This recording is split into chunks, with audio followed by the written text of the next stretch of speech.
So, as a general rule of thumb for me, when I'm fishing a new lake or somewhere I ain't been in a while, and you don't know what colors to throw, a general rule for me is when you go shallow, start with watermelon. If it's a clear lake, throw watermelon, and you can vary from there depending. And then if you're at a clear lake and it's deep, you're fishing deep.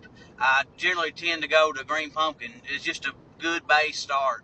And then if you're fishing somewhere a little bit dirtier or the water's just dirty in general, you can always try your black and blue. That's the most tried and true color anyway. So you can do that shallow or deep. That works both.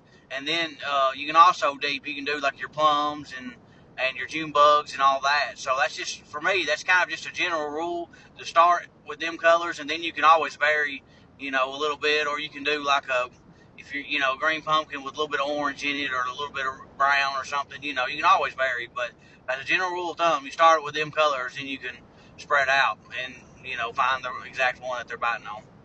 So a general rule of thumb for me is when picking colors, like lure colors, when I'm shallow and it's clear, I throw watermelon. And then when it's deep and clear, I tend to throw green pumpkin. And then shallow, dirty water, I like to start with black and blue. And then deep, you can also do black and blue. But deep too on dirty water, you can also try like plum or June bug or something. And then once you actually get a bite or two on one or the other, you can kind of vary it a little bit. Like if you're shallow and it's clear, you can throw a green or a watermelon and kind of put some, red flake or see if a blue flake with it or something, to try to vary it and see if it gets a little bit more bites than just a normal straight color. But that's typically a good reference point when you're starting to fish at a lake that you're not familiar with or something.